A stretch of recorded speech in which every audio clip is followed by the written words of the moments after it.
Fans of director Zack Snyder's vision of the DCEU can finally watch Zack Snyder's Justice League, but that doesn't mean all of our questions are answered. Not long after he emerges in Themyscira, Steppenwolf is contacted by Darkseid regarding his progress in conquering Earth. During their exchange, we learn that Steppenwolf is not Darkseid's favorite guy right now. Steppenwolf begs for the chance to return home once he conquers Earth, a plea Darkseid reacts to with anger. He says Steppenwolf's self-pride made him betray Darkseid, and this is why he still owes the ruler 50,000 worlds before he can return home. As for the betrayal Darkseid is talking about, the most obvious answer is that Steppenwolf was part of a rebellion against Darkseid, and perhaps was even its leader. This seems to be the case, since Steppenwolf defends himself to Darkseid by saying he saw his mistake and slaughtered those who sought his throne. It would also accurately reflect the villain's relationship in the source material, but it's never explicitly stated what happened, and considering what we know about Darkseid, the notion that Steppenwolf or anyone else could be a part of a failed rebellion against him and survive the experience is nothing short of miraculous. It's also worth noting that Steppenwolf is nowhere to be seen in the flashback of Darkseid's first attempt to conquer Earth. Could it be that Darkseid blames Steppenwolf, at least in part, for something he did that contributed to the Dark Tyrant's defeat so many years ago?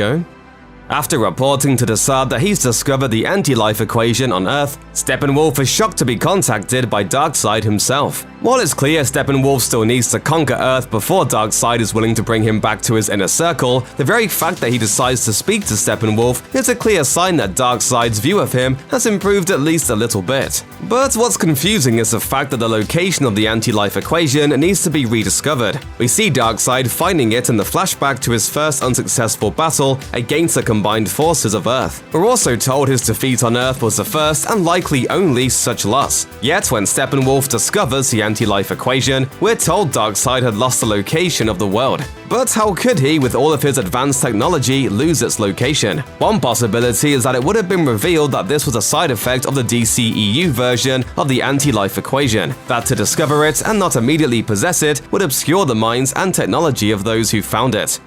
There are a lot of hints dropped in Zack Snyder's Justice League that Lois Lane is expecting Superman's baby, including a shot of a pregnancy test in her apartment. While the film doesn't offer a definitive answer, the director himself has chimed in. In a March 2021 interview with Esquire, Zack Snyder confirmed, "Lois Lane is definitely pregnant." And that isn't all he said. Having Superman's child isn't rare in contemporary media. He has a superpowered son in the comics. In 2006's Superman Returns, he has a son who is eventually revealed to have powers, while the CW's Crisis on Infinite Earths crossover reveals Tyler Hoechlin's Superman has twins. The Superman and Lois series shows us the boys in high school, with one of them showing signs of increased abilities, though not exactly on par with the Man of Steel. What Snyder told Esquire is very different. First of all, the director said Lois and Clark's expected child is a boy, and he would have no powers. Second, he revealed that his long-term plan was that Ben Affleck's Batman would eventually sacrifice himself, and that, under the mentorship of Barbara Gordon, the child of Superman would become the next Batman. Because of his March 2021 interview with Esquire, we know Zack Snyder actually planned a scene with the Green Lantern, John Stewart, for Justice League and almost quit over the question of including it. But while Stewart doesn't show up in Zack Snyder's Justice League, we do get brief appearances from two other Green Lanterns. In the flashback to the past, we see the obscure Lantern Yarling Gur joining the forces of Earth against Darkseid. Unfortunately, he doesn't last long against the Tyrant and is brutally killed. Later, in one of the post-apocalyptic nightmare shots, we see the corpse of Kilowog, one of the more well-known alien members of the Green Lantern Corps. But we're still left with a very big question of why the Green Lantern Corps isn't getting itself involved with Steppenwolf's attempt to take over the Earth during the present storyline of Zack Snyder's Justice League. The world's most powerful champion, Superman, is dead for most of the film, and the conquering of the world would mean not only the deaths of millions, if not billions of humans, but Darkseid finally claiming the anti-life equation. This would seem worthy of sending at least one or two core members to support the Justice League. With Snyder's plans changed, we're left to only speculate.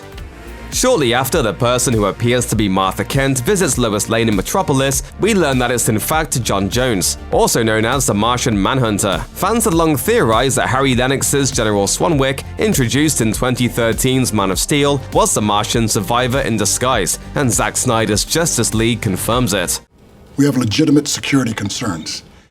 But in light of the rest of the film, we have to wonder whether or not Lois Lane will ever discover that she was visited by the Martian Manhunter. At the very least, it seems likely she would eventually learn she was visited by someone who wasn't Martha Kent. After all, Martha is reunited with Lois and her son toward the end of the film in Kansas. It seems likely that, not realizing that Superman would eventually be resurrected, Martian Manhunter assumed Lois Lane and Martha Kent wouldn't be speaking to each other anytime soon. It also makes us wonder if, in light of his reveal at the end of the film, Jones will fess up to his deception so as to not cause Lois and the Kents to freak out without reason.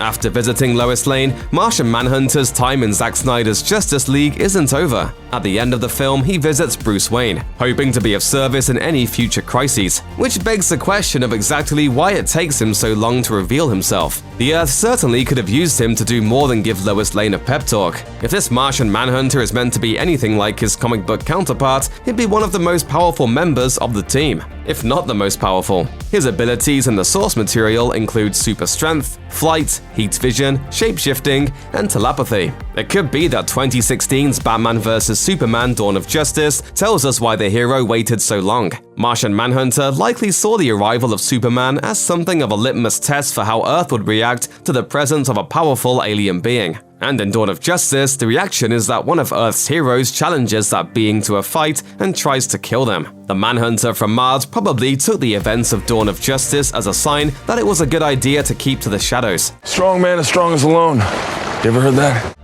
Right before the final nightmare sequence, Zack Snyder's Justice League gives us a new version of the meetup between Lex Luthor and Deathstroke. Rather than talking about forming a team to counter the Justice League, Lex reveals Batman's secret identity to Slade Wilson. This was likely meant to lead into the original plans for the Batman when Ben Affleck was still attached as the lead. But there's a larger question of what exactly Lex is up to here. Is this just his way of disrupting things for Batman, or does he think, in spite of the Dark Knight nearly killing Superman in Dawn of Justice, that Deathstroke has what it takes to kill him? Or is he playing a longer game here? Does he perhaps have longer-term plans to form an Injustice League and is simply using this moment to earn Deathstroke's trust? We may never know, unfortunately. We first see Batman's visions of a world fallen to Darkseid's armies in Batman vs. Superman: Dawn of Justice. The end of Zack Snyder's Justice League gives us another vision. This new nightmare begins with Batman and a small band of rebels hiding from Darkseid's parademons, and ends with the arrival of a hostile Superman. What still isn't clear, however, is exactly what or who is sending Batman these visions, not to mention the visions Cyborg experiences. They seem far too specific to simply be random, considering the mysterious arrival and disappearance of the Flash in Dawn of Justice right after Batman's first nightmare, and the fact that the Flash of the DCEU is capable of time travel. There's a good chance that time travel is at work here. The fact that Joker mentions alternate timelines in his conversation with Batman points to this as well, but that still doesn't explain why Wayne receives these visions.